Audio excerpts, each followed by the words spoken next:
প্রত্যেককে মনে রাখতে হবে, এই রক্ত, এই শাহাদাত, এই বঙ্গুত্ব, এই আহত ভাইদের সাথে যদি কেউ বেইমানি প্রতারণা করে, এরকম 5ই আগস্ট প্রতি মাসে প্রতি দিনে দিনে বারবার ফিরে আসবে। আমাদের এই সমস্ত শহীদ এবং আহত বঙ্গুত্ব বরণকারী ভাইদের রক্তের ঋণ আমরা শোধ করব একটা উন্নত, সুদমুক্ত, ঘুষমুক্ত, টাকা পাচার মুক্ত, দুর্নীতিবাজ মুক্ত, চাঁদাবাজ মুক্ত শান্তির একটা বাংলাদেশ আমরা গড়ে তুলব ইনশাআল্লাহ।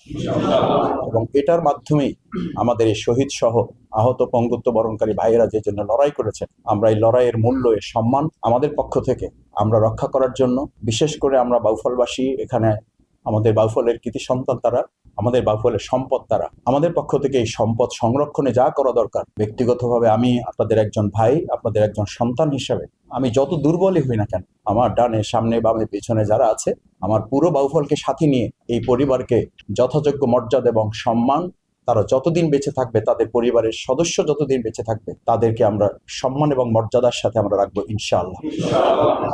সেই লক্ষ্যে আমরা তাদের জন্য দোয়া করি, আল্লাহ তাআলা তাদেরকে পূর্ণ সুস্থতা দান করুন।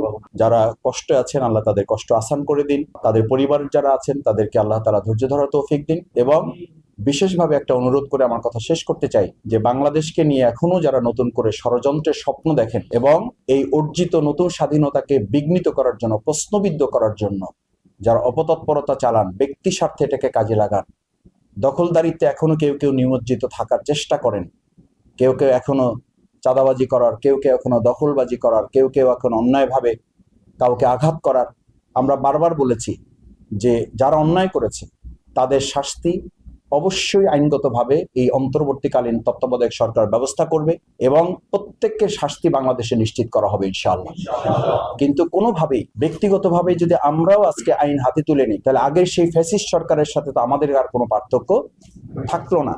সুতরাং এই কথার অর্থ এই নয় যে যারা অপরাধ করেছে তারা পার পেয়ে যাবে। অবশ্যই অপরাধীদেরকে শাস্তির মুখোমুখি হতে হবে এবং বাংলাদেশের জনগণ এই সমস্ত আহত, রক্তাক্ত, পঙ্গুত্ব বরণকারী ভাইদের সামনে রেখে তারা আমাদের সামনে স্বাভাবিক জীবনযাপন করবে, আইনের বাইরে থেকে এটা হতে দেওয়া হবে না।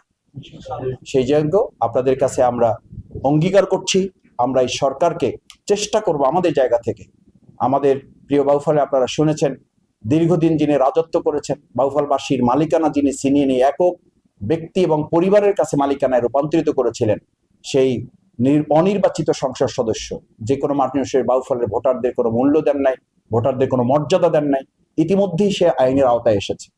এবং আমি ওখানকার প্রশাসনের সাথে বিগত কয়েকদিন আগে দেখা করে স্পষ্ট বলে দিয়ে আসছি, বাউফল সন্ত্রাস, চাঁদাবাজি, দখলদারিত্ব মুক্ত একটা বাউফল হবে। এক্ষেত্রে যা করা দরকার আমরা সবাই মিলে তা করবো ইনশাআল্লাহ। সে যদি আমার ছোট ভাইও হয়, সে যদি আমার সন্তানও হয়, সে যদি আমার দলের তো দূরের কথা আমার পরিবারের কেউ অন্তর্ভুক্ত হয়, তাকেও বাউফলবাসী ছাড় দেবে না।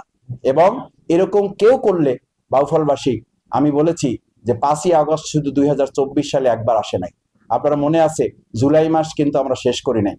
আমরা বলেছিলাম 31শে জুলাই, 32শে জুলাই, 33শে জুলাই, 34শে জুলাই, 35শে জুলাই, শেষ পর্যন্ত আমরা 36 জুলাই পর্যন্ত কিন্তু টাইম দিয়েছি। এভাবে কিন্তু ছাত্র জনতা হিসাব রেখেছে।